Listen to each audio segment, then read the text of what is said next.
que a gente sente tem nome, sabia? Quando a gente descobre o nome, pode ficar mais fácil de cuidar. Quer falar sobre o que você está sentindo?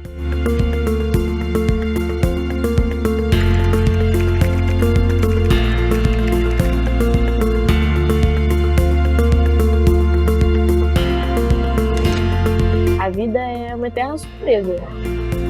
Mas ainda bem que eu tive espaço para entender o que eu sinto.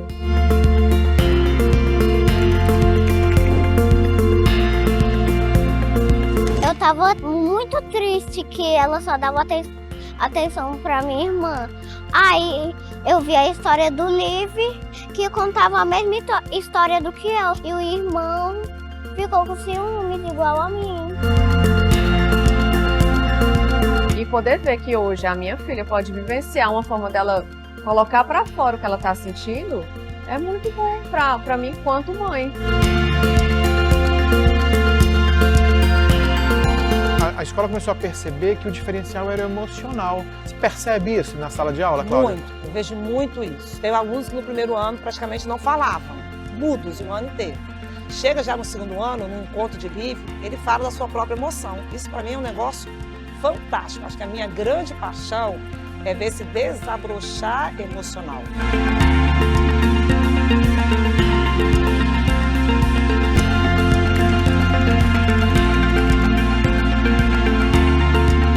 Eu tenho que ser uma diretora que sente. A minha escola é uma escola que sente. É uma escola que contempla uma mãe que deixa de mudar por causa do programa socioemocional que a escola traz.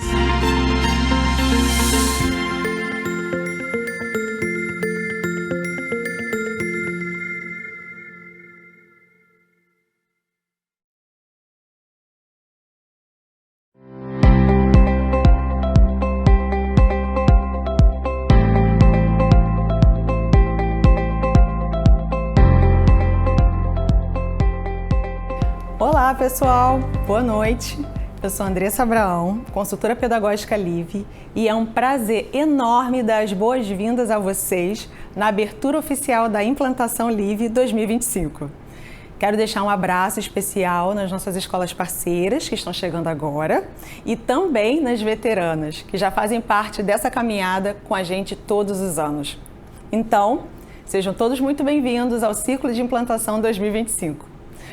Aproveita e conta aqui pra gente no chat de onde você é, qual o nome da sua escola e me diz também se vocês são de escolas novas ou veteranas. Vamos fazer essa troca ao vivo. Hoje é um dia muito especial, pois estamos iniciando uma semana de encontros que vai reunir educadores de escolas parceiras de todo o Brasil. A partir de amanhã, teremos momentos coletivos, online, onde vamos conversar sobre os nossos materiais, as propostas pedagógicas e as atualizações para 2025. Para as escolas novas, será a oportunidade de embarcar no universo Liv. E para as veteranas, será um momento de aprofundar trocas sobre as experiências de sala de aula.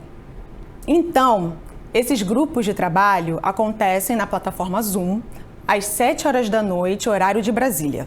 E para participar desses encontros, vocês precisam se inscrever no dia do seu segmento, que estará sinalizado no formulário de inscrição.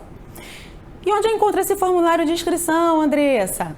Aqui, ó, no nosso portal Liv, como está aparecendo agora na sua tela. Pensando no bem-estar dos professores do ensino médio, que sempre comentavam com a gente sobre a possibilidade de mudarmos o dia dos GTs, temos uma novidade. Esse ano, os GTs do ensino médio será na segunda-feira e não mais na sexta-noite. Combinado? Então, pessoal, vocês estão animados? Nós estamos por aqui também. Coloca aí no chat uma palavra ou emoji que resuma o que você está sentindo. Agora, quero falar um pouquinho sobre o que nos espera essa noite. Vamos ter a chance de aprender ainda mais sobre educação socioemocional, tanto na teoria quanto na prática, com conversas profundas e muito relevantes. Márcia Frederico, especialista educacional Liv, vai receber a psicóloga Ediane Ribeiro para um papo sobre saúde mental na escola, o papel do professor na educação socioemocional e como atuar a favor da regulação emocional de crianças e adolescentes. E na sequência, nossos consultores pedagógicos, Tawane Rocha e Saulo Pereira, vão continuar a conversa abordando a prática das propostas pedagógicas LIVE no cotidiano escolar. Tenho certeza de que vocês vão sair daqui com muitos aprendizados valiosos. Então, já pegue aí a sua caneta, água, caderninho de anotações, porque vem muito conteúdo rico e importante. Mas antes de passar o bastão para os nossos convidados, tenho alguns recados rápidos para garantir que vocês aproveitem ao máximo essa semana de implantação. Vamos lá? Primeiro ponto. Todo mundo aí já tem acesso ao nosso portal Live? Conta pra gente. Se alguém estiver com dificuldade, nossa equipe está de olho aí no chat para ajudar. Combinado? Segundo ponto. Vocês já visitaram a aba Formações e fizeram os cursos de formação geral básica? Esses conteúdos vão deixar os encontros coletivos dessa semana ainda mais ricos. Lá, vocês encontram vídeos de navegação pelos materiais, explicação sobre os conteúdos, as propostas pedagógicas de cada segmento e muito mais.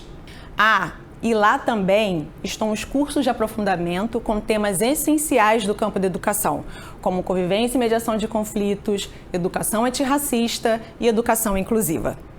E por último, mas não menos importante, bimestralmente temos os nossos plantões. Quem aí já participou? E quem aí vai participar em 2025, hein? Em março é o nosso primeiro plantão. Esperamos vocês. Os plantões são como uma sala de aula dos professores LIVE. Imagine professores do Norte, Nordeste, Sul, Sudeste e Centro-Oeste compartilhando boas práticas, dicas, desafios, projetos e vivências LIVE. Então, já anota aí, porque ao longo dessa semana nós vamos falar mais sobre eles. Quanta coisa boa o LIVE oferece, né?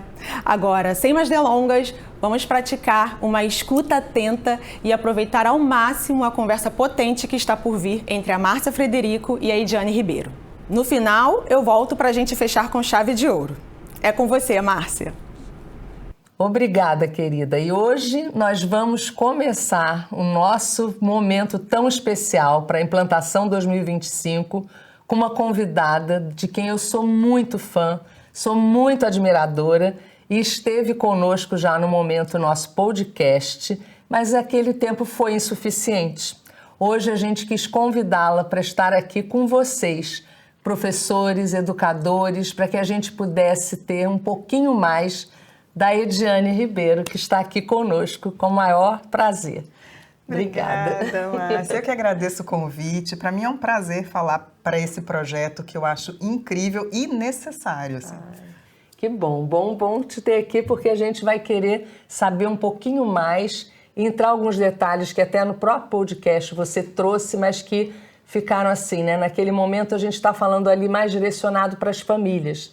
E aí, nas realidades do dia a dia da escola, de um programa de educação socioemocional, a gente queria te ouvir, né, um pouquinho sobre essa temática. Tem muita gente nova chegando, professores que estão começando esse ano conosco no programa, outros queridos que já estão aqui há algum tempo, mas falar sobre emoção na escola, nesse território escolar. Queria te ouvir um pouco sobre isso, né? Como é o socioemocional, o que é possível, o que cabe dentro desse espaço, né? E o que você teria a contribuir um pouquinho sobre essa temática. Sabe que eu costumo dizer que se eu pudesse ter uma escola, ela teria assim meia dúzia de disciplinas até o ensino médio. Uma delas seria emoção. Seria emoção, alimentação, respiração, falar sobre algumas outras coisinhas, porque lá na frente a gente pode aprender trigonometria. E aí pode usar ou não, mas emoções a gente vai usar, a gente tem que usar. E aí, para responder sua pergunta, eu vou trazer a fala de um neurocientista que é considerado o grande papa das emoções na atualidade, que se chama-se Antônio Damasio. Já vai falar em Gabor Maté, que é outro especialista importante, mas a frase que eu vou trazer é do Antônio Damasio, que é: os afetos estão na base de como pensamos e agimos, e não o contrário. Então, já houve um tempo, principalmente nas ciências psicológicas e humanas, que nós pensávamos a emoção como um resultado de um acontecimento, como um pensamento, por exemplo, e ela pode até ser.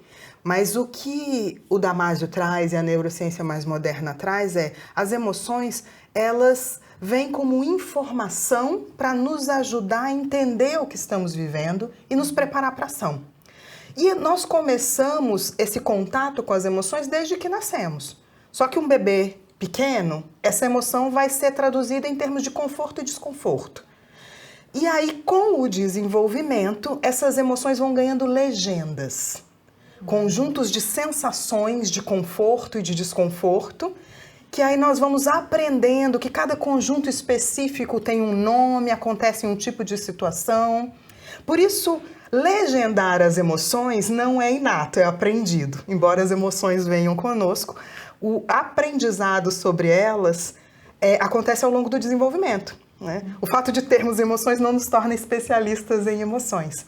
E isso faz com que cheguemos lá à vida adulta, muitas vezes com algum nível de analfabetismo emocional, legendando errado as nossas emoções, confundindo tristeza com raiva, medo com tristeza e assim por diante. Isso causa uma série de repercussões nas nossas relações, causa uma série de repercussões no aprendizado.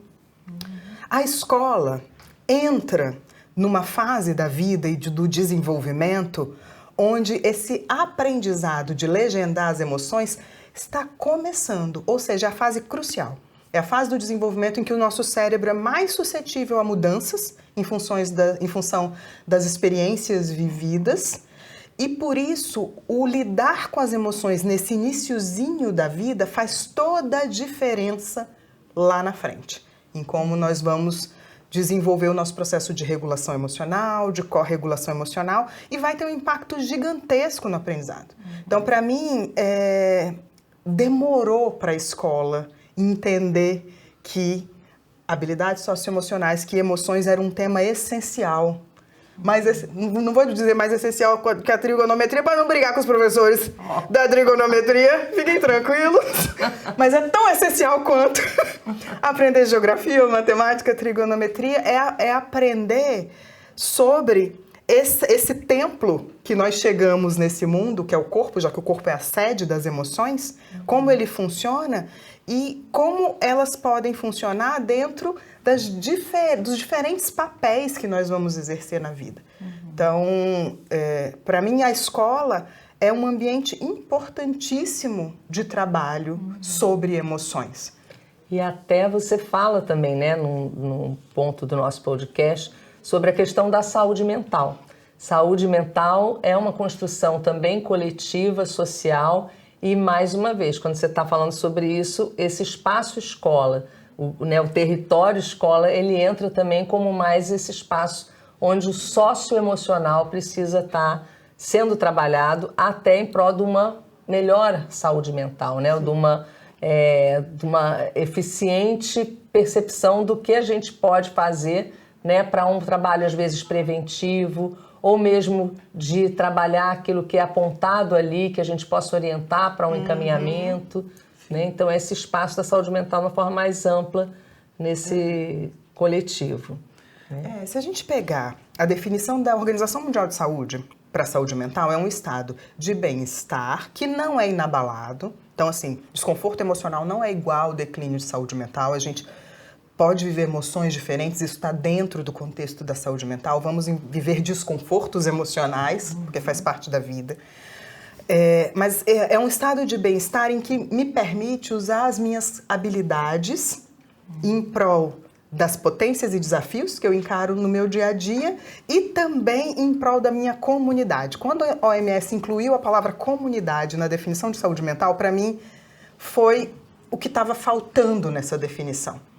Porque esse estado de bem-estar, de regulação, que eu posso acessar as minhas habilidades e potências e colocá-las a serviço do meu bem-estar e do bem-estar de uma comunidade, é também aprendido.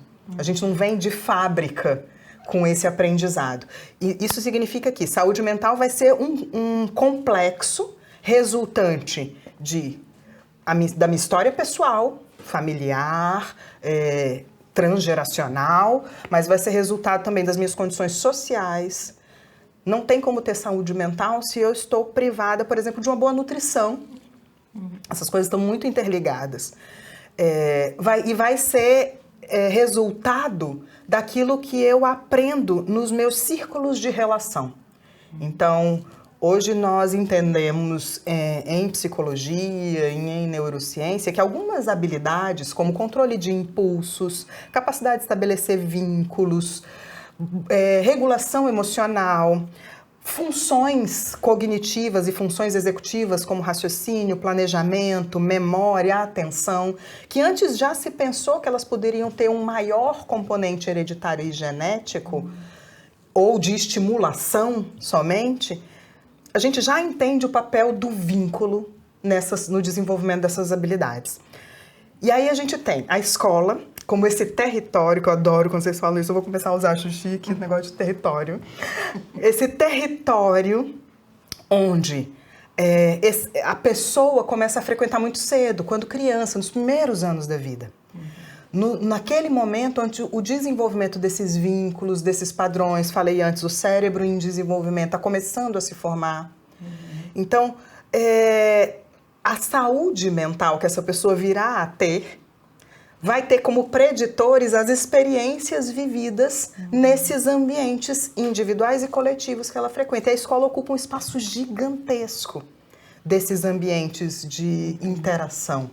Então, é muito diferente uma escola que é um ambiente acolhedor, que é um ambiente de estimulação, de potência, que é um ambiente de vínculo seguro, de uma escola que é um ambiente hostil, que é um ambiente onde essa criança, principalmente, ou adolescente, se sente oprimida, oprimido, na sua forma de ser e de existir, principalmente. E nós temos visto a repercussão disso, né? Quando a escola se torna um ambiente hostil, quando a escola se torna um ambiente agressivo para a criança e para o adolescente, principalmente, ela deixa marcas e repercussões terríveis, né? Para a vida. Para a vida toda.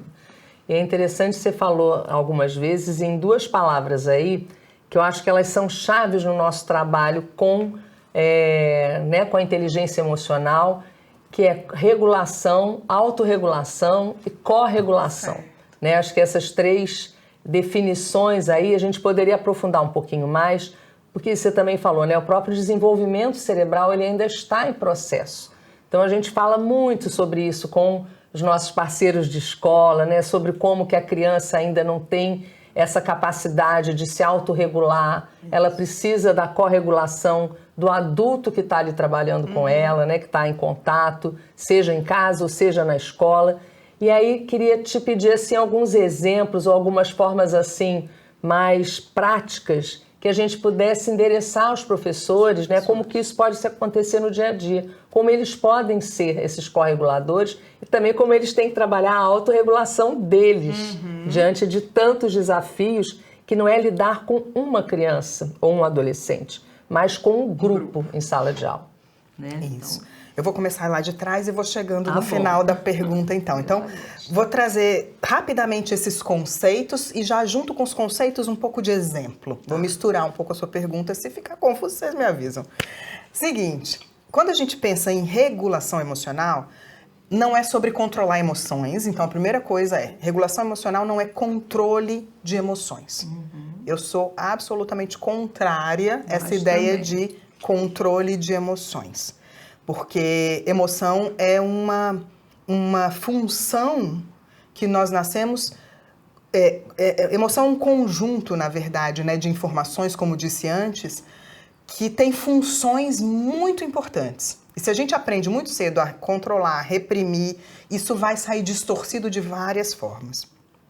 Então, quando falamos em regulação emocional, nós estamos falando em uma habilidade de fazer uma boa leitura das próprias emoções e dar caminhos saudáveis de manifestação para essas emoções. Então eu posso sentir tudo, posso sentir raiva, medo, tristeza, eu sinto isso. Eu consigo dar continente, é uma palavra que eu gosto muito da teoria com a qual eu trabalho, eu consigo dar continente para essas emoções, para não ser possuída por elas, mas eu as sinto e consigo usá-las, consigo usar a assinatura de cada emoção. Cada emoção tem uma assinatura, um colorido diferente, né? Nos leva para uma energia diferente. A raiva nos leva para fora, a tristeza nos leva para dentro.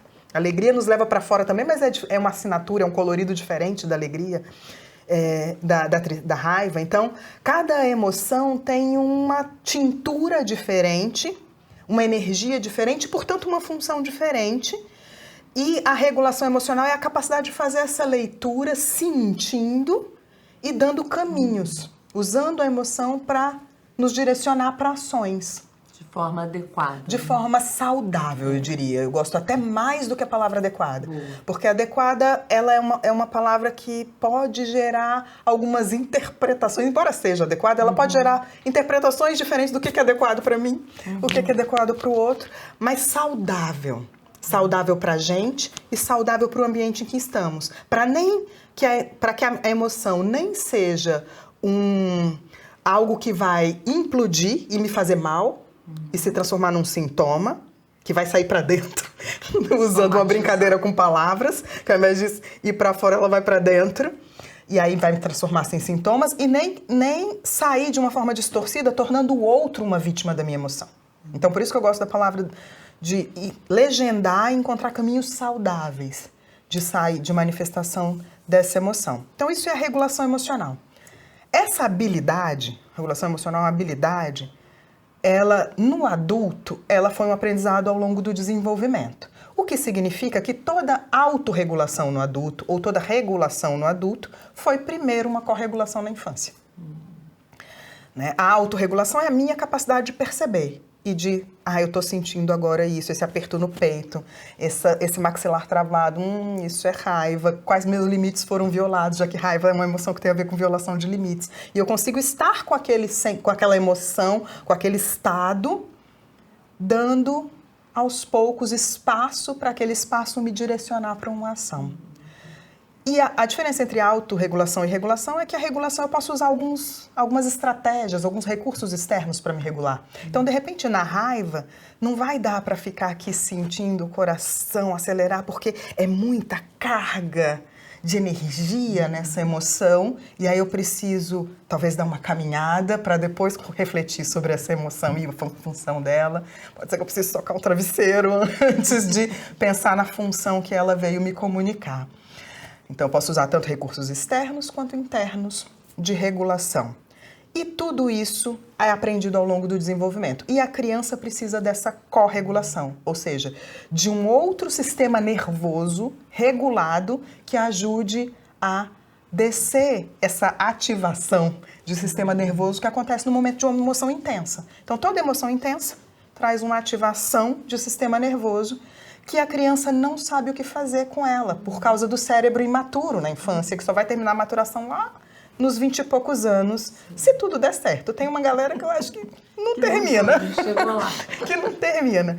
Né? Mas a maturação cerebral vai acabar lá pelos 24 anos, mais ou menos, mas a primeira década, principalmente, é um período de muita plasticidade, né, cerebral, e que esses movimentos vão ser muito intensos do que foi vivido, com um sistema nervoso que ainda não dá conta de se autorregular. Então, essa regulação vem de fora. Vem de quem? Vem de uma outra pessoa que dá o continente para a emoção daquela criança ou até daquele adolescente. Dito isso, entro na história da sala de aula, né? Como o professor, e eu acho que muitos professores são intuitivamente hábeis na forma de fazer corregulação. Quando eu penso na minha história pessoal com a escola, que a escola não era exatamente o ambiente acolhedor, para mim, a minha experiência com a escola é de um ambiente bem hostil para existir. Mas eu lembro de professores que eram um continente de corregulação para mim e que fizeram toda a diferença. Então, quando a gente se conecta com essa parte em nós que não tem medo da emoção, eu faço a minha autorregulação, eu posso ser correguladora para o outro. Respondendo uma das suas perguntas, como fazer a própria regulação? Esse é um trabalho que, se tivesse uma fórmula mágica, a gente estava milionário. E tem gente que vai vender essa fórmula mágica, desconfiem delas. Né? É um trabalho que pode envolver muitos caminhos para cada pessoa, caminhos diferentes. Eu acho que o que vocês fazem aqui, que é o estudo, é um dos caminhos importantíssimos, né? Então, a educação socioemocional, o entender sobre isso, já ajuda ali o nosso cérebro a localizar coisas, isso já faz uma parte do caminho importante. Então, para trabalhar a própria autorregulação, o estudo sobre isso, o entendimento das próprias emoções. E aí a gente pode sair daí para o que for viável para cada pessoa. Tem gente que vai buscar terapia, tem gente que vai buscar contato com a natureza para se regular, tem gente que vai buscar práticas contemplativas. Tudo isso hoje a gente sabe que funciona. A ciência vem mostrando que essas práticas reguladoras, intuitivas, funcionam, né? Para mim, por exemplo, a dança é uma atividade super reguladora. Ela ajuda a me colocar num estado em que eu penso melhor. Lembrando que algo que é regulador não é algo que vai só te acalmar. É algo que te coloca num estado que você consegue sentir aquela emoção sem se perder nela, mas sem se desconectar com aquilo. Não vou estar deixando de sentir raiva porque a pessoa violou meu limite, porque eu fui dançar. Mas a dança talvez me coloque num estado menos adrenalizado e que aí eu consigo pensar melhor em como eu vou naquela relação, posicionar o meu limite. E aí já vindo para a sala de aula, qual é o comportamento dessas crianças que me desorganiza?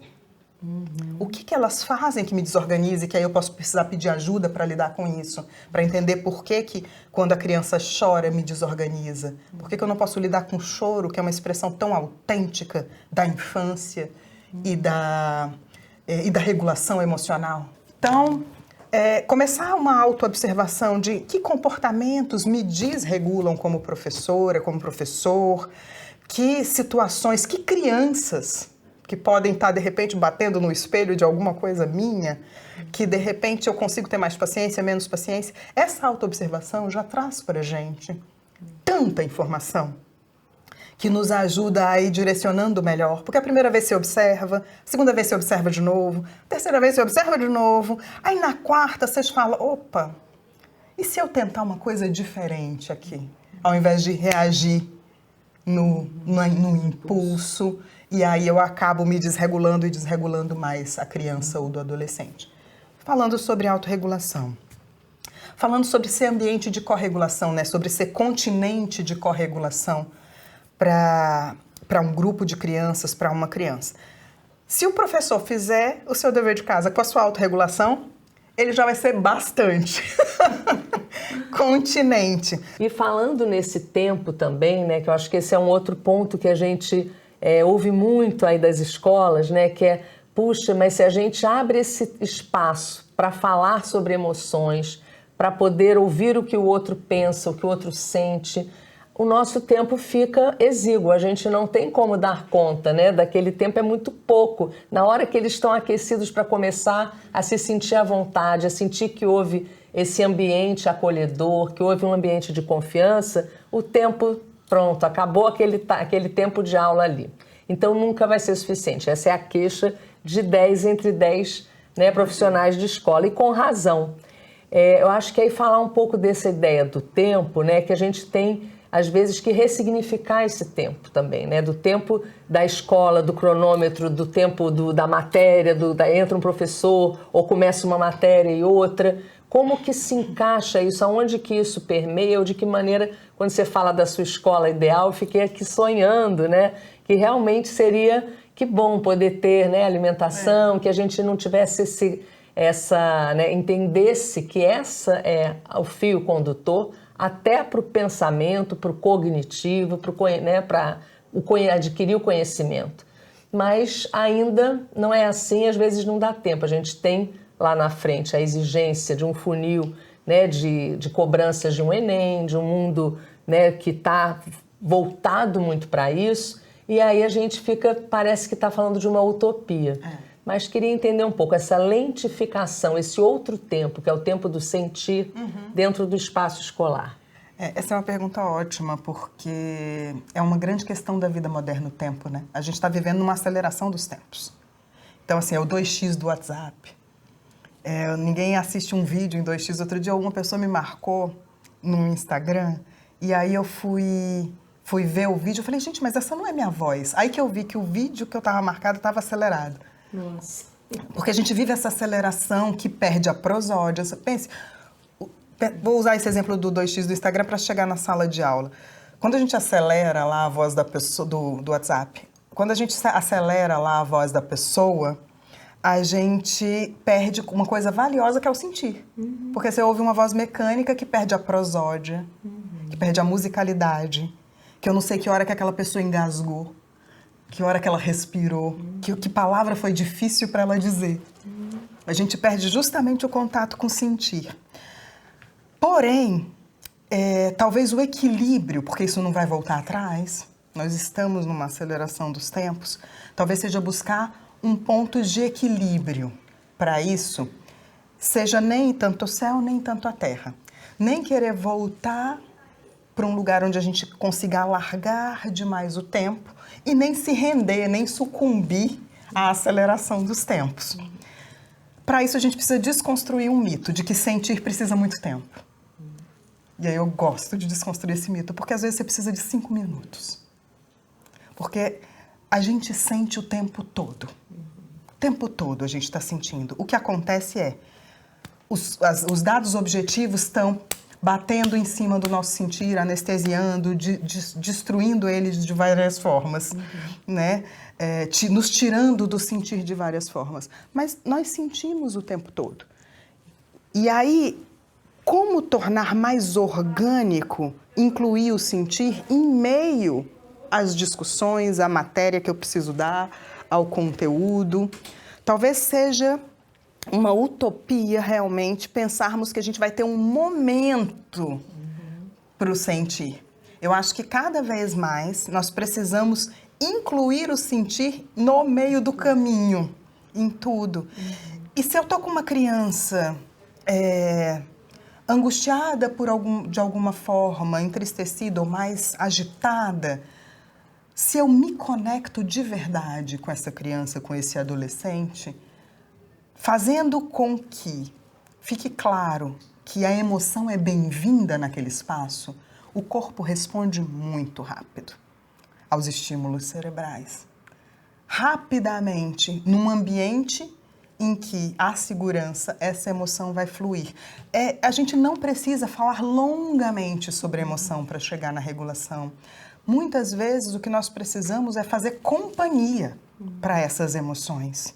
Muitas vezes o que nós precisamos é dizer para essa criança, você pode chorar. Essa situação que aconteceu te deixou triste e você pode chorar. E eu estou aqui para estar com você enquanto você chora. E às vezes é só isso que vai levar para a regulação. Não preciso discutir longamente sobre esse choro. E depois, se tiver tempo, às vezes a gente vai falar sobre quando sente tristeza, o que é que acontece, quando sente raiva, o que é que acontece. Mas às vezes, na raiva da criança que quer quebrar o brinquedo na cabeça da outra criança, o que ela precisa não necessariamente é dissertar sobre a raiva, mas se autorizar a sentir aquela raiva do ponto de vista, seu limite foi violado nessa situação aqui. Isso que você está sentindo, esse coração acelerado, esses dentes travando, essa vontade de quebrar o brinquedo na cabeça do coleguinha. Isso chama raiva e você está legitimamente com raiva, mas não podemos resolver dessa forma. Então a gente vai ter que buscar outras formas para dar caminhos para essa raiva. Então, o primeiro passo na corregulação, e eu acho que em sala de aula, é começar a não se assustar com as emoções que chegam, é fazer um campo de recepção das emoções que chegam. E isso não significa necessariamente dar fala sobre as emoções, mas da emoção em si. Às vezes vai ser só convidar a atenção da criança para o que ela está sentindo no corpo. Você está se sentindo assim, como que está seu coraçãozinho? Como está os seus... Quando a criança volta a atenção para o corpo, isso já é regulador. Como é que está a sua respiração agora? Fala para mim. Isso já começa a ficar regulador, é o que os neurocientistas vão chamar de atenção na senso-percepção. É o princípio do mindfulness, por exemplo, e de outras práticas relacionadas, que se a gente começa a colocar atenção nessas sensações físicas, né? Como é que está o músculo, como é que está a sua respiração? Descreve para mim. É como se fosse o quê? Uma técnica que às vezes eu uso com criança. Porque a criança nem sempre vai ter o vocabulário para descrever, eu estou sentindo uma contração nos músculos. Mas é como se fosse o quê? Você sente que as suas mãos e os seus braços estão como se fosse o quê? Se fosse um personagem de desenho, seria como? Seria quem? Isso que você está sentindo, se fosse um personagem do X que a criança gosta, seria que personagem? E nesse caso, esse personagem faz o quê? Então você pode conversar sobre emoções sem necessariamente discutir sobre emoções e trazendo a experiência para o corpo. Talvez essa seja a forma para trabalhar com o grupo. A gente reverberando esse ambiente de recepção para que os próprios alunos comecem a se tornar correguladores uns dos outros. Para que o coleguinha daqui a pouco possa dizer do lado para o outro que está triste, eu acho que você está triste, ou será que você está triste? Como é que está o seu coração? É como se fosse o quê? Se fosse um personagem, seria qual personagem? Para que as próprias crianças comecem, com o tempo, fazendo esse ambiente de corregulação. Isso a gente não precisa realmente de tanto tempo para dissertar, e dá para ir fazendo entre atividades, na percepção, no momento presente, sem precisar ser necessariamente um momento que você vai parar. E agora vamos conversar sobre emoções, igual DR, né, de relacionamento. Vamos ter uma conversa. Outros já, nossa, vou chegar mais tarde hoje, se me falarem isso. Vou enrolar na rua hoje. Com a emoção é a mesma coisa. Às vezes, parar para conversar sobre emoção pode ativar nessa criança, dependendo da história dela, até um desconforto muito grande. Invasivo, né? Então, você pode introduzir a regulação emocional, a aprendizagem socioemocional em todas as atividades. Na hora que estiver ensinando trigonometria, para fazer as pazes com a galera da trigonometria, na hora que estiver lá ensinando trigonometria, dá para incluir as emoções. Se esse triângulo tivesse uma emoção, ele seria triste, porque ele não aceita a raiz quadrada de não sei lá o quê. Ele é raivoso. Ele é raivoso. Então, é um conteúdo que, quanto mais ele diluído estiver no dia a dia, ele vai sendo absorvido por várias vias. Isso é fantástico, porque essa é uma das queixas também que a gente ouve muito em escola, né? Só vai trabalhar o socioemocional nesse tempo de aula. E os outros professores, e as outras, né, e a escola como um todo. E a gente sempre fala muito, né, desse efeito onda, multiplicadores, né, que a gente não precisa não ficar estancado ali, que é o que você está trazendo aqui, que é maravilhoso, como que a emoção ela está presente, né, antes de tudo, é o princípio de tudo. E o corpo, acho que esse ponto que você toca aqui também, Ediane, acho que é um ponto fundamental. A gente tem um corpo que ele até na infância, na primeira infância, ele é permitido, né, ter o seu fluxo, a sua liberdade. Ele vai crescendo, ele vai ter que se enquadrar fisicamente, né, e se represar, estar sentado, estar prestando atenção, tudo isso. Então, vai se alienando, dissociando mesmo, né, esse sentir. E quando você fala no corpo, de ouvir esse corpo, de entender o que esse coração batendo está dizendo, e se fosse um personagem que estaria falando, eu acho que é fundamental para a gente voltar a integrar. Se a gente está falando de uma educação integral e integrada, e o sócio e o emocional estão integrados nesse cognitivo e nesse todo da escola, o corpo ele tem que também voltar a ser presente, a ser percebido e lido nesses espaços também, né? Então, o corpo é a grande sede das emoções. Na verdade, a emoção ela começa no corpo, é uma sinfonia que o nosso corpo toca, que é uma série de sensações físicas que o conjunto delas a gente nomeia como emoção. Então, cada emoção é uma sinfonia diferente. Então, eu tenho lá sinto medo. O meu estômago aperta, a minha pupila dilata para eu enxergar melhor no espaço, o coração acelera para bombear sangue para os músculos longos do corpo. Então tem uma sinfonia acontecendo no meu corpo que eu não controlo, porque eu estou sentindo medo. Aí daqui a pouco, parece que é junto, mas são milésimos de segundos depois, entra a cognição interpretando a situação, interpretando o que está acontecendo dentro de mim. E aí vira o sentimento do medo, porque aí eu consigo pensar em cima disso, criar estratégias para lidar com esse medo, e aí eu já saí da emoção e entrei no sentimento do medo. Então a emoção é essa sinfonia inicial que eu não controlo, que é disparada por algo que está acontecendo fora de mim ou dentro de mim, pode ser um pensamento ou uma memória que dispara uma emoção. E o sentimento é essa emoção que passou pela cognição, né, que é onde eu começo a interpretar o que está acontecendo dentro e fora de mim. Então a emoção ela começa basicamente no corpo. No processo de desenvolvimento da humanidade, da espécie, no processo de evolução da espécie, à medida que o humano foi ganhando mais córtex, que é a sede da razão, foi acontecendo um processo de valorização do que é da razão e da mente em detrimento ao que é do corpo. Se nós pensarmos nos nossos tataravós das cavernas, eles precisavam de instintos aguçados. Precisava beber bem, ouvir bem, cheirar bem para sobreviver nas savanas. E isso, à medida que a gente foi se organizando em grupo, foi ganhando córtex, planejamento, capacidade de imaginar, o humano foi se dissociando dessas características e valorizando cada vez mais o que é da mente do que é do corpo. Se a gente chega na vida moderna, nós temos uma educação mais tradicional. A educação mais tradicional é uma valorização quase que exclusiva do cognitivo em relação ao corpo. E aí, com isso, a gente perde uma inteligência, que é extremamente importante, porque o corpo é uma inteligência tão importante quanto a razão para nos direcionar para boas escolhas na vida, né? Então, voltar para o corpo é voltar a fazer acesso a essa inteligência. E não à toa, temos um movimento, que é com o crescimento do investimento na educação socioemocional, as terapias que valorizam a integração corpo-mente começam a ganhar palco novamente. Temos um movimento de retorno a essa integração, porque a gente já viu que desintegrar, dissociar, nos leva a adoecer.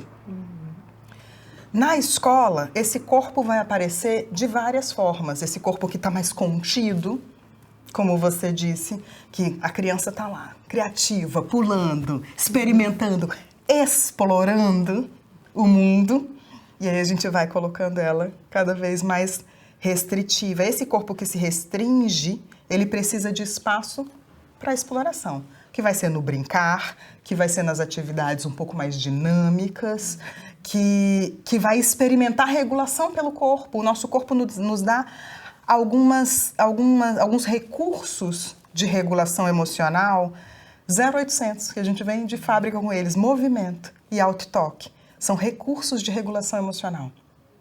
Então, quando eu estou pensando no adulto, estou cansada lá trabalhando no meu computador, eu faço... Isso é o meu sistema nervoso pedindo regulação. Isso ajuda a jogar aquela carga de estresse que se acumulou ali ao longo de algumas horas para fora. Porque se subir o estresse, só sai fisicamente. E eu posso intencionalmente trabalhar isso com a criança na escola. Então, às vezes, a turma está um pouquinho mais para baixo, a energia está mais para baixo. Dissociação é inimiga da gravidade. Então, talvez esse seja o momento de levantar, esticar, ir para um movimento, pedir para que elas façam uma automassagem. Vamos pegar nos braços, vamos pegar nas pernas. Toque, movimento, trazem conexão com o corpo. E ajudam a trazer essa associação corpo-mente que a gente foi perdendo, né? Às vezes é possível usar até como recurso de autorregulação. No toque com a criança nem sempre é possível, vai depender muito de cada caso específico. Mas eu acho que trazer o corpo como elemento do processo educativo, e aí eu digo que é a mesma coisa da corregulação das emoções. Dá para entrar na hora de ensinar a raiz quadrada nervosa, de dizer essa raiz quadrada é nervosa porque ela não aceita não sei o que lá.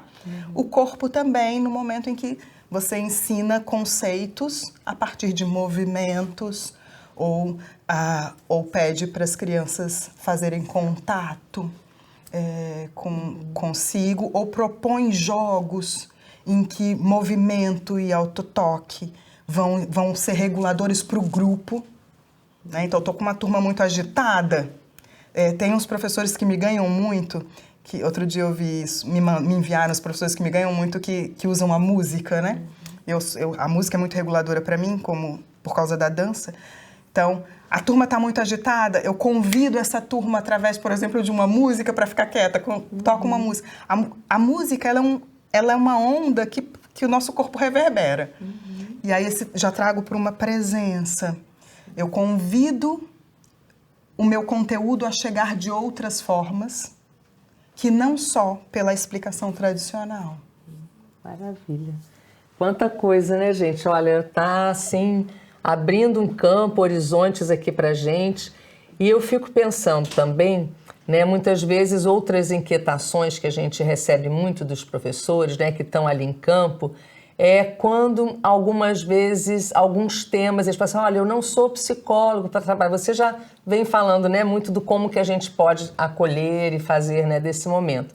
Mas às vezes eles ficam assim com aquela insegurança, ou eu não sou psicólogo, como é que se vem um tema mais sensível, se eles trazem algum conteúdo mais pessoal, ou como que eu faço para explicar ou distinguir melhor certas coisas que eles às vezes acham mais complexos, as crianças confundem, por exemplo, ciúmes e inveja, né? Então eles trazem às vezes essa ideia de que às vezes nem para eles é tão claro assim o que é uma coisa e o que é outra, essa nossa falta de ter tido um aprendizado socioemocional também na nossa vida, na nossa infância, na nossa educação, né? De uma forma mais intencionada, né? Mais organizada.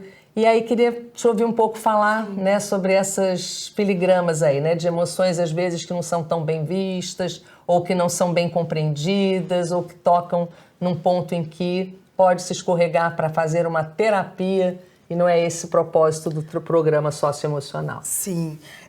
Eu vou fazer um raciocínio parecido com o que eu fiz sobre o tempo. Né, que eu falei, vamos desmistificar que a gente precisa de um tempo longo para regulação, que um tempo longo para trabalhar a emoção, e é mais sobre colocar isso costurado no cotidiano. A mesma coisa, eu vou desmistificar que a gente não precisa ser especialista e psicólogo, especialista em emoções, psicólogo, para recepcionar as emoções de alguém. A gente faz isso naturalmente, Márcia. Se eu tiver um adulto minimamente sintonizado com seus instintos, numa sala com um bebê chorando no berço sozinho, esse adulto, se for minimamente, repito, sintonizado com seus instintos, ele vai pegar esse bebê no colo e vai balançar.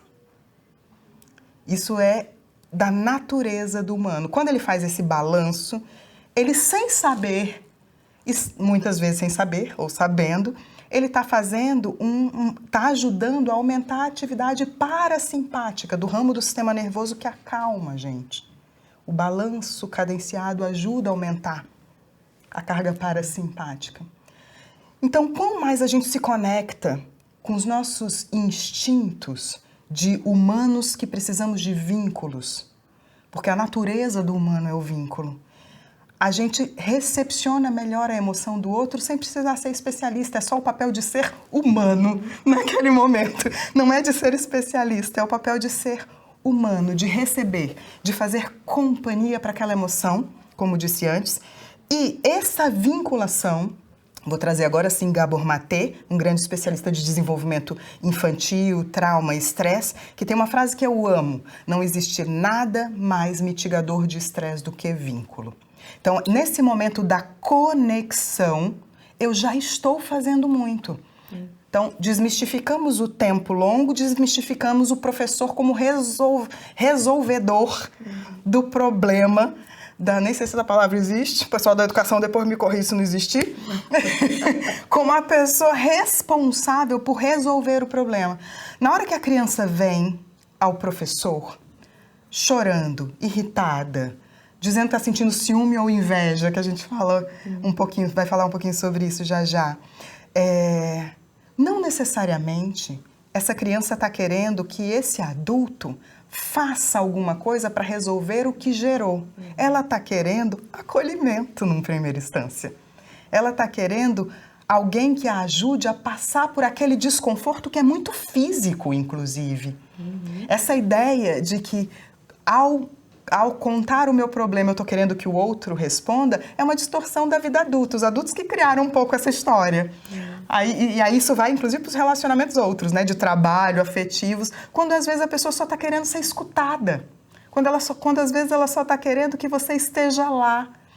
Então, essa criança que chega mais mobilizada emocionalmente, o professor não deve, nem deve se sentir, nem pode, nem deve se sentir na obrigação de resolver o que causou aquela emoção, porque muitas vezes não estará na mão do professor.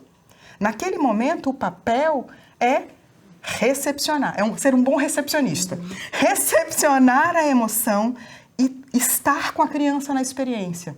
Quando as minhas emoções não me assustam, as emoções do outro não me assustam. Aí eu posso fazer companhia para elas. Perfeito. Olha, gente, eu acho que estamos chegando ao final desse nosso encontro, infelizmente, porque por mim eu ficaria aqui nessa conversa e te escutando, né? Eu acho que você fala também de uma forma que sempre que eu te ouvi da primeira vez e continuo ouvindo e a gente te namora há muito tempo para trazer para o nosso podcast, que aliás, quem não ouviu ainda, por favor, não deixem de entrar lá para escutar, né, essa nossa querida Keidiane falando sobre emoções também no podcast. E aqui a gente vai vendo que assim, parece tão simples, parece tão possível, e você torna isso realmente muito factível, muito... isso, é voltar para o instinto, é voltar para algo que está, né, que tá na gente. A gente foi se distanciando muito por conta dessa equação toda, né, que foi nos fragmentando aí, nos tirando dessa possibilidade.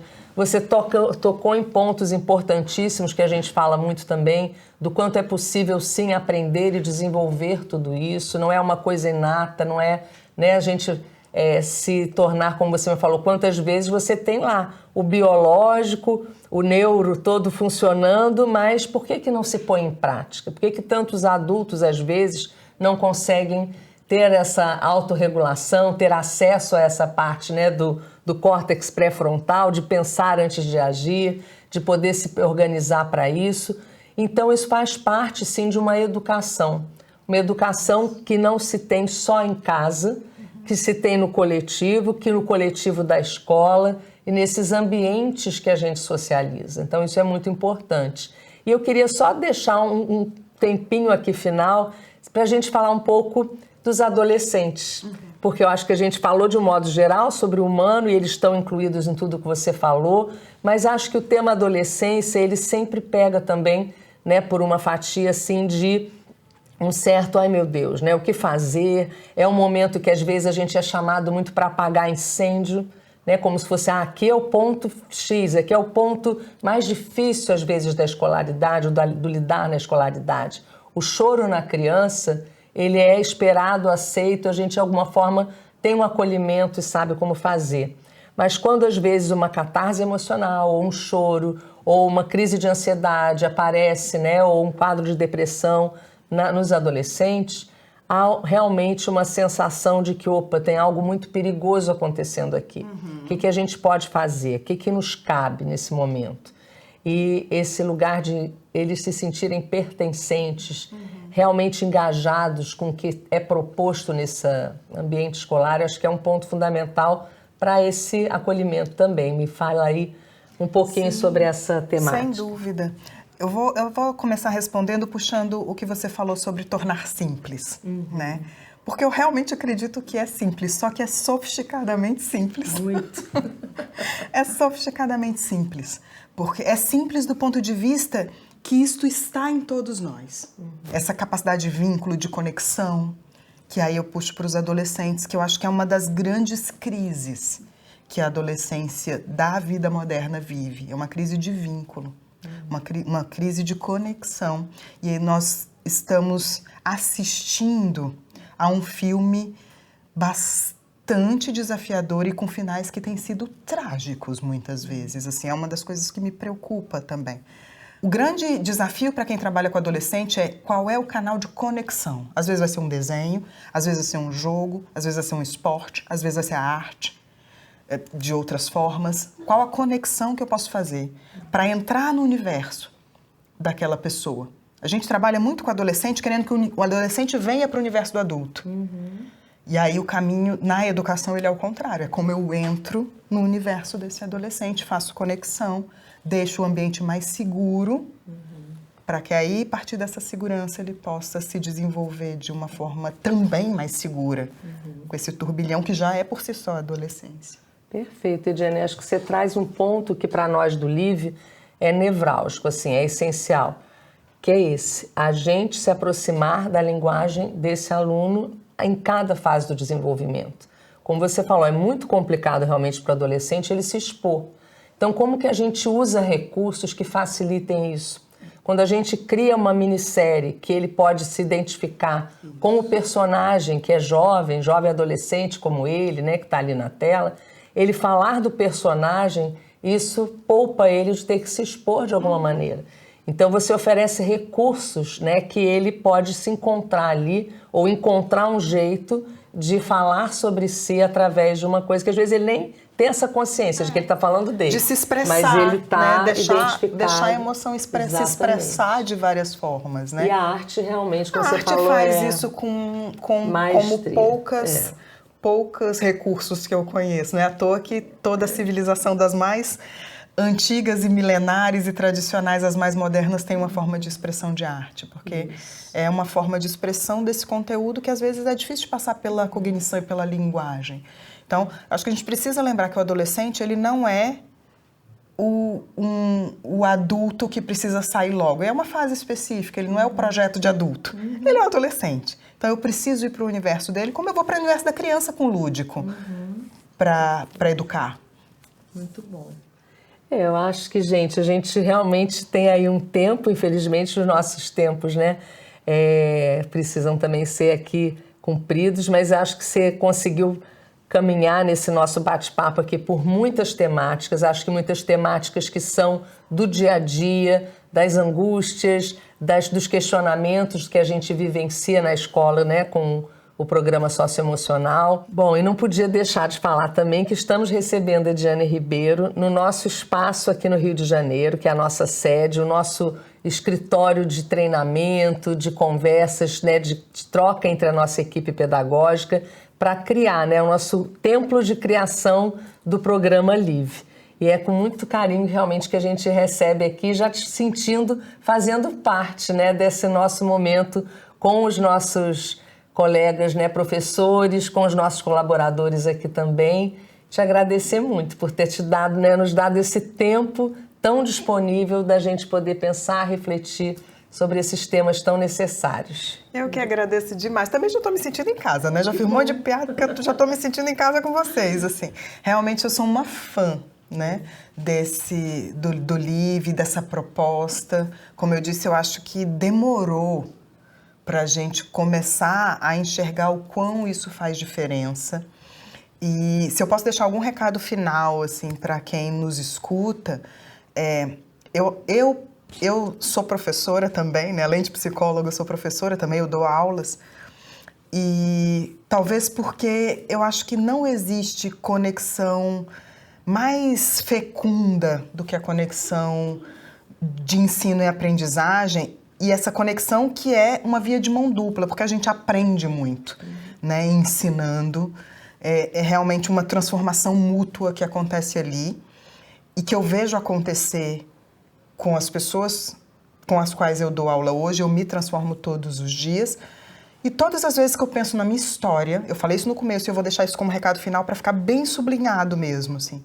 Todas as vezes que eu penso na minha história, o ambiente de segurança veio de professores que atravessaram o meu caminho. Assim, eu só estou aqui hoje falando para vocês porque eu tive, em algum momento na minha história, pessoas, e essas pessoas, em sua maioria, foram professores, porque em casa era tudo um pouco caótico e nos outros ambientes também. Eram professores que olhavam para mim como possível.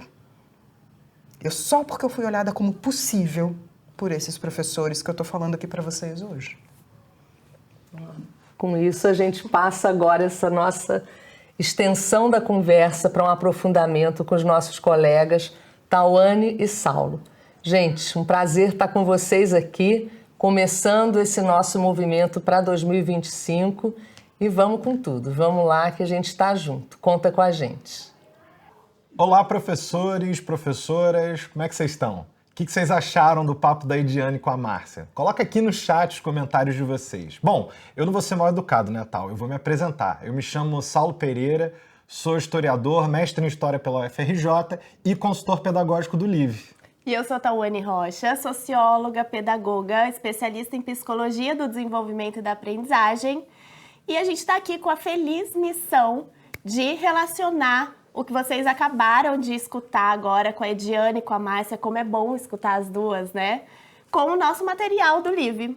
Então, como que a nossa proposta pedagógica dialoga com o que foi proposto no nosso papo anterior. Bom, e quando nós falamos em desenvolvimento dos pilares da inteligência emocional, a gente está falando dos 4 pilares do autoconhecimento, da empatia, do relacionamento e da autorregulação, e que não necessariamente ele vai se restringir a um segmento, como por exemplo nos anos iniciais, mas falar sobre a inteligência emocional, ele nos acompanha ao longo de toda a nossa vida.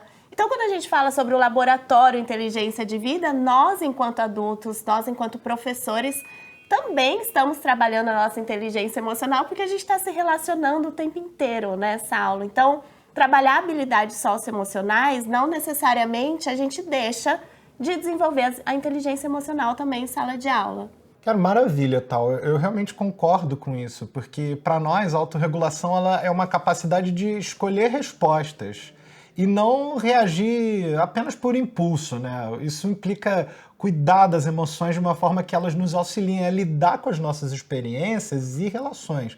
Um exemplo disso, Tawane, eu fico pensando, é quando o estudante recebe uma nota baixa na prova, né? Óbvio, a gente vai ficar triste, a gente vai ficar desanimado, com raiva, mas ao invés da gente desistir daquilo que a gente gosta ou, enfim, se sentir muito mal por isso durante uma boa parte do tempo, a autorregulação implica nesse estudante em procurar maneiras de melhorar sua nota, novos métodos de estudo, planejamento diferente que ele possa fazer para que ele consiga recuperar essa nota posteriormente. Eu acho que a autorregulação ela não implica em deixar de sentir as coisas, em controlar e conter o que a gente sente, mas sentir e tentar, a partir desse sentir, descobrir novas formas de interpretar e lidar com esses sentimentos. Perfeito. E a gente aprendeu a vida inteira que esse lugar do deixar de sentir era o mais válido, né? Como uma receita. Então a gente traz a prova como exemplo, mas existem outros diversos exemplos de micro, até violências, quando a gente deixa de sentir das crianças que estão ali na escola, né? Então, quando a gente fala sobre o primeiro dia de aula, o chorar, o sentir falta no primeiro dia de aula, a briga que tem ali para quem vai sentar do lado da professora na hora de uma contação de história, os conflitos que tem e como que as crianças elas lidam também com essas emoções que não necessariamente estão tão explícitas na hora de uma frustração, mas que acontecem no cotidiano escolar. E por isso, Tal, que é imprescindível, né, o nosso papel enquanto educadores ajudar esses alunos a desenvolverem o que a gente chama de corregulação, que é justamente esse espaço de troca, de interação, onde a partir das nossas ações eles vão se apropriando também de estratégias para que eles consigam entender aquilo que eles sentem, trabalhar com aquilo que eles sentem. Isso acontece quando o professor ajuda o aluno, ou quando o outro aluno ajuda um outro aluno também. Essas estratégias de corregulação elas são fundamentais dentro da sala de aula e a gente tenta trazer isso de maneira muito intencional. Para ficar um pouco mais concreto também, tudo isso que a gente está trazendo, a gente listou algumas coisas anteriormente para pensar o que a gente já faz em sala de aula, o que já está proposto no nosso material, como, por exemplo, a comunicação aberta. Então, a aula de socioemocional, ela é um espaço que a gente está trabalhando o tempo inteiro a comunicação, né? Eu até brinco com alguns professores que quando a aula de socioemocional, ela é um espaço de fala e escuta. Então, às vezes, a gente está seguindo o currículo e nós, principalmente de outras matérias, a gente tem esse costume de não posso perder essa aula porque tem uma sequência didática e aí no LIV não é assim, né? Então, às vezes, tem alguma situação, alguma questão emergente ali em sala de aula que a gente precisa parar e abrir espaço para conversa, né? Então, a fala, ela permite que a linguagem corporal, seja pela linguagem corporal ou diversas outras maneiras de se comunicar, o indivíduo ele consiga restabelecer a sua organização emocional.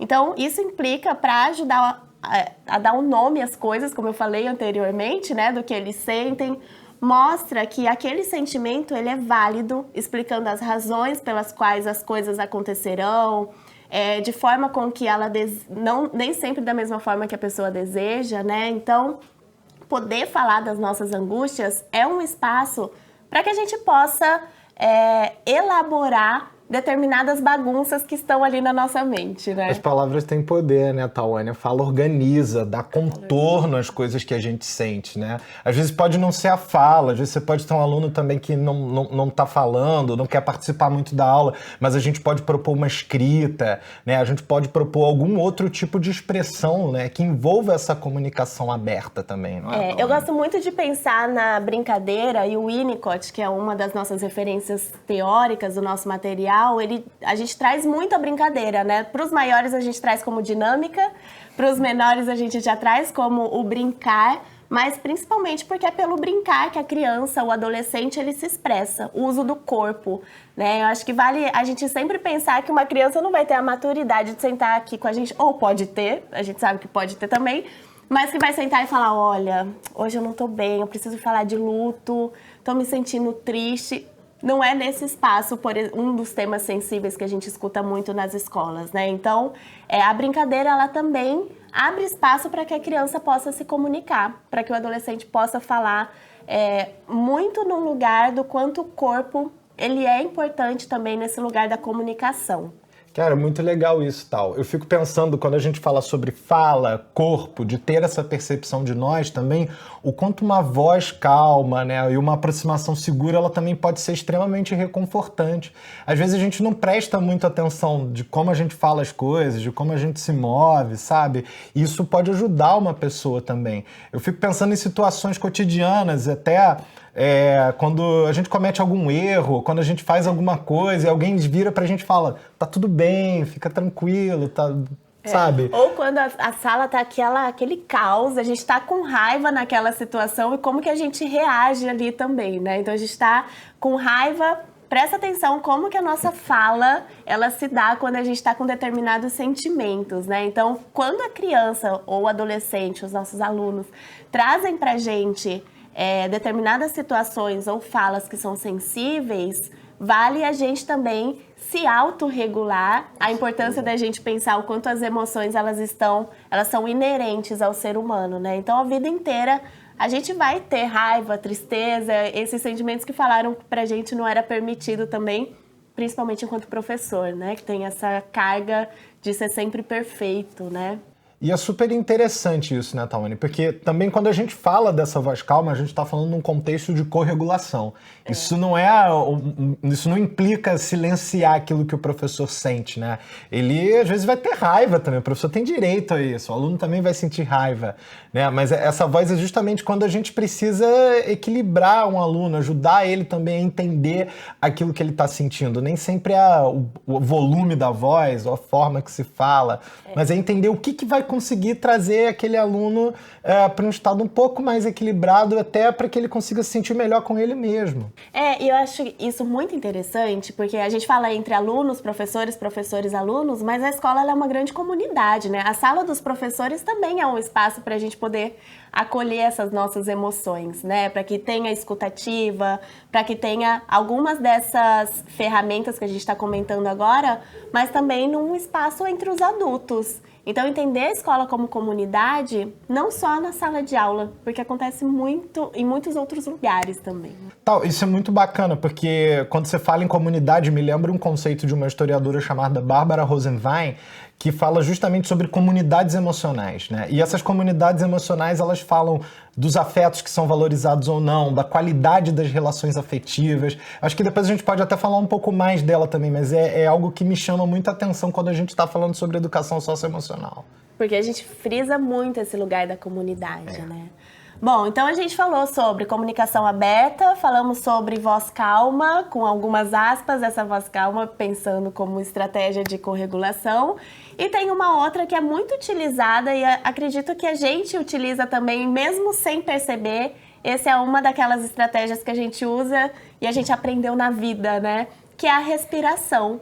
Então, às vezes a gente chega na escola e as professoras falam: Tawane, eu não sei o que fazer, que a gente termina a aula, tá todo mundo chorando, entrega a aula, a sala de aula para o outro professor e tá todo mundo num estado emocional muito abalado, né? Então a respiração é uma estratégia que a gente pode utilizar como uma forma de lidar com essa emoção Lembrando que o choro ele é muito permitido, é o nosso primeiro recurso emocional que a gente tem, né? E a gente ainda hoje chora, às vezes a gente pede desculpa por chorar, né? E porque a gente foi reprimido por chorar, mas para que a gente possa entregar a sala de aula para um outro professor, para que a gente possa lidar com essas emoções, a respiração ela é uma ótima estratégia, porque ela faz circular o oxigênio, né, dentro da gente. A terra, né? A terra, gente, também. A gente lembra onde a gente está.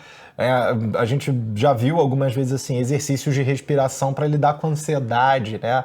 Com situações onde a gente está pensando lá na frente, no futuro, ou a gente está tendo pensamentos intrusivos, né? E a respiração justamente coloca a gente de volta aqui no nosso corpo, né? O que é mais básico do corpo senão a respiração, né? Então ela nos traz de volta para esse lugar, é muito bacana, né? E o mais interessante é que é uma respiração intencional, porque a gente respira o tempo inteiro, né? Assim, é biológico, a gente está o tempo inteiro respirando, mas quando a gente para lembrar a importância dessa respiração, ela tem um outro significado no nosso corpo, né? De reagir diferente.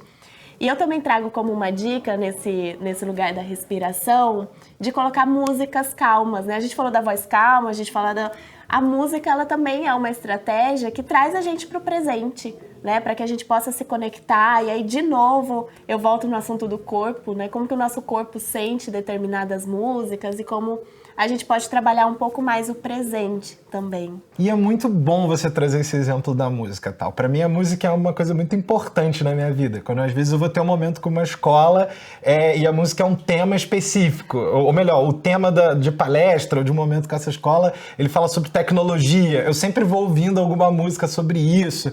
E eu acho, vou complexificar um pouco o que você trouxe aqui. No meu caso, por exemplo, música calma me irrita. Eu não gosto de música calma. Então, às vezes, para me acalmar, eu vou ouvir, sei lá, uma música barulhenta, uma música pesada. Então, acho que também nem sempre é uma fórmula tão reta, assim, né? Às vezes é perceber o que nos acalma, o que muda aquela turma, né? É pensar muito essa ambientação, né? A gente sabe de muitas escolas que tem, por exemplo, salas que são personalizadas, né? Salas livre. Isso já é um passo dessa ambientação. Quando a gente trabalha na educação infantil com músicas, é um outro passo nessa ambientação, mas isso nem sempre está muito claro quando a gente pensa outros segmentos. Eu acho que é algo importante de se pensar e de se fazer também, não é? E sempre bom voltar à máxima do livre de que a gente não sente igual, né? Então, cada um sente de uma maneira diferente. A gente pode readaptar a música calma para a música como um lugar de trazer calma, mas não necessariamente uma música calma para tocar no final da aula, né? Porque a gente sente diferente, os alunos também, mas quando a gente coloca música, a gente mostra para eles que esse é uma alternativa para eles poderem lidar com essas situações mais difíceis quando eles não estão na sala de aula, por exemplo. É verdade. Agora, quando você fala em situações difíceis também, eu fico pensando em uma outra estratégia que eu acho muito bacana, que é a antecipação. E ela depende também da gente se conhecer, né? De você saber quais são os seus gatilhos, quais são as suas reações emocionais diante de certas situações, para que a gente possa saber melhor como contornar, como evitar algumas delas também. Então, todos esses pilares da inteligência emocional que a gente trabalha, eles estão interligados, interdependentes, não é mesmo, Tal? Eu falei lá na frente sobre o Winnicott, e quando eu falo sobre a brincadeira ela é um espaço para a gente poder antecipar também determinadas temáticas, né? Então, a antecipação, quando traz pra gente determinados temas que são sensíveis e que a gente não precisa resolver, né? Que não é um lugar de resolução de problemas, mas muitas vezes esses temas, eles podem aparecer. E aí, quando a gente sabe que vai trabalhar mais pra frente essa temática numa aula de livre, a gente entende que a gente vai precisar investir mais um tempo, vai trazer uma outra referência. Ao invés de uma aula, a gente vai dedicar 2, 3 aulas, porque a gente sabe que podem ter alunos que têm gatilhos em relação a essas temáticas. Então, de novo, aquela fala sobre a importância de uma educação socioemocional que seja atenta, né? Então, não necessariamente atenta ao currículo, ao cronograma certinho como ele está, mas atenta à necessidade, que a gente só sabe dessa necessidade quando a gente abre espaço para escuta. Isso é muito importante quando a gente fala desse desenvolvimento não só de um indivíduo, mas de laços sociais também, né? E isso me faz pensar, como a gente acabou de trazer aqui, mas acho que agora dá tempo de eu explicar um pouquinho melhor o que a Bárbara Rosenwein chama de comunidades emocionais, que é basicamente o mesmo que comunidades sociais, pode ser famílias, bairros, escolas, turmas, uma cidade ou até um país, ela pode considerar uma comunidade emocional. E a característica dessa comunidade emocional é um tipo mais ou menos comum de economia dos sentimentos. Isso implica o quê? Né? O que essas comunidades, o que esses indivíduos em seu interior, eles definem e julgam enquanto valoroso ou que não tem tanto valor dentro dos sentimentos, as emoções que a gente dá, enfim, ignora também, elas fazem parte dessas comunidades emocionais, a natureza dos nossos laços afetivos, né, os modos de expressão, como que a gente expressa, ou como que a gente não expressa aquilo que a gente sente, né? Se a gente for pensar numa escola, uma turma, ou mesmo um bairro, assim, um grupo de professores, que tipo de comunidades emocionais elas seriam? Quais são os elementos que compõem as nossas comunidades emocionais? Quais são os afetos que a gente valoriza ou não dentro de uma sala de aula? Como que a gente estabelece os nossos laços afetivos, né? E qual o papel de cada um de nós dentro dessa comunidade emocional? Essa comunidade emocional é feita também das histórias que a gente conta uns para os outros, né? A Bell Hooks, ela nos oferece uma visão também profunda sobre o poder de contar e ouvir histórias, né? Na construção dessas conexões humanas, essas conexões afetivas. E isso acho que ajuda a gente a conectar com um mundo muito além da identidade do indivíduo enquanto um ente fechado, né? Isso permite transcender barreiras que às vezes separam a gente, né? Quando a gente troca histórias, né, Tawane, a gente não está só revelando aspectos que são de quem nós somos, mas ela fala das pontes que a gente consegue criar para se conectar, dessas comunidades emocionais que a gente constrói em espaços diferentes, não é mesmo? A gente parte muito da nossa valorização da nossa comunidade livre. A gente falou muito de comunidade e eu gosto muito de pensar essa nossa comunidade livre que se dá nesses nossos encontros coletivos, né? Então, nesse momento agora, então, continuem compartilhando no chat. A gente adora conhecer, saber o que vem passando. Tragam também as sugestões que vocês realizam aí na escola de vocês. Mas não só, a gente tem encontros pedagógicos ao longo de todo o nosso ano também para a gente poder escutar as práticas de vocês que vão além do nosso material. E é o que a gente valoriza muito. É a nossa construção de comunidade, né? Vocês são parte disso. Uma comunidade do sentir. A gente diz que na nossa comunidade emocional a gente fala sobre emoções, a gente traz essas emoções, a gente acolhe, valida as emoções do outro. A gente sabe que nem sempre é fácil isso também dentro da sala de aula, né, tal. Mas acho que é um objetivo a ser cumprido até porque quando a gente pensa nos desafios hoje da escola, e isso nessa experiência que a gente tem, né, dos plantões pedagógicos, das visitas pedagógicas que a gente faz, a gente percebe que não é só uma questão sobre conteúdo e formação acadêmica, mas a gente tem visto dia sim, outro dia também, né, situações que envolvem problemas de convivência, de comunidade, e muitos deles dizem respeito também a como esses alunos se sentem com eles mesmos.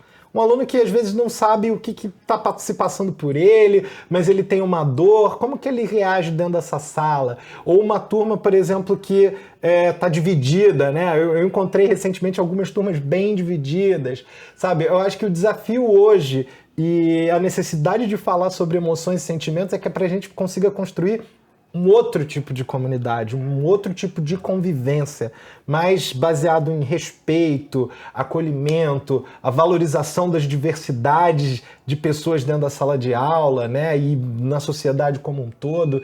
Então isso é algo urgente para nós, né, Tawane? Bom, nosso papo tá bom, mas a gente vai precisar encerrar a nossa... Tudo que é bom uma hora acaba, a né, nossa Paulo? participação, mas eu trouxe um livro também para poder encerrar com uma citação de uma pedagoga estadunidense chamada Bell Hooks, do livro dela chamado Ensinando o Pensamento Crítico, que ela diz assim: quando os professores são corajosos para compartilhar experiências pessoais de forma a iluminar o material indicado, ajudamos a estabelecer as bases para construir uma comunidade de aprendizagem autêntica. Quando todas as pessoas em sala de aula, incluindo os professores, compartilham experiências pessoais, as peculiaridades de cada voz são ouvidas. Mesmo quando duas pessoas escrevem e falam sobre experiências comuns, há sempre um aspecto único, algum detalhe que separa uma experiência de outra. Eu acho que ela resume bem o que foi a nossa conversa, né? E traz todas esses itens quando a gente fala sobre a escuta, sobre a partilha e principalmente sobre a comunidade. É verdade, Tawane. Você me permite quebrar o protocolo rapidinho, aproveitando também a presença da Márcia, que chegou aqui depois do bate-papo maravilhoso com a Ediane. E eu tenho um trechinho que eu queria ler também. É um texto de uma pensadora burkinense chamada Sobon Fonsoné. O livro se chama O Espírito da Intimidade. Nossa, que lindo. E ela diz o seguinte para nós: o propósito da comunidade é formar um grupo de pessoas com objetivos comuns e ciente de seus próprios dons, de si mesmo e de sua natureza. Na comunidade, há espaço para que todos os seus integrantes se esforcem para alcançar o mais próximo possível de quem eles realmente são. A comunidade é uma base sólida, onde as pessoas podem compartilhar seus dons e receber os dons dos outros. Todos nós precisamos de alguém, mesmo quando pensamos que somos uma ilha. Todos nós precisamos de alguém que dê espaço para os nossos dons e que nutra o nosso espírito. Queria deixar esse trechinho também como uma mensagem também de que a gente possa, nesse espaço e nos próximos, né, ao longo da semana, nos nossos GTs também, para que a gente possa nutrir os dons uns dos outros, para que a gente possa fazer essa troca ser algo muito proveitoso para vocês e para nós também. A gente aprende muito com vocês nesse processo de troca, nas conversas, nos GTs. Então, assim, da minha parte, vou deixar para você se despedir também, mas da minha parte, quero fazer essa despedida aos professores, dizer que a gente se encontra ao longo dessa semana. Agradecer a Tawane também por essa troca, essa conversa maravilhosa. Muito obrigado, gente. Obrigada, Saulo. Obrigada a vocês também que participaram ao longo do nosso encontro no chat. E a gente se vê ao longo da semana. Tchau, tchau. Até mais. Oi, pessoal. Voltei como prometido. O que vocês acharam das conversas até aqui? Me contem no chat. Bom, eu estou digerindo cada informação. Quando a Ediane falou sobre a relação das nossas emoções com o corpo, como se fosse uma sinfonia do sentir, com acordes e tons que precisamos escutar, isso me fez refletir sobre como eu estou me ouvindo de forma mais integral e atenta. E vocês, se identificaram? Espero que todas essas trocas tenham feito sentido para cada um de vocês também. Bom, agora um aviso importante, professores e professoras. A realização dos cursos da Formação Geral Básica e a participação nos grupos de trabalho dessa semana geram certificado, certo? Para baixar o seu certificado, é só acessar a aba Formações no portal Live. Ao longo dos GTs, os consultores eles vão explicar esse processo para vocês, fiquem tranquilos. Se vocês ainda não têm acesso ao portal, sem problema, é só enviar o e-mail para suporte@inteligenciadevida.com.br e a nossa equipe vai te ajudar. Bom, e agora vamos descansar, porque essa semana ainda promete muita troca e muitos aprendizados. Obrigado pela companhia até aqui e que tenhamos uma excelente semana de GTs pela frente. Tchau, tchau, pessoal!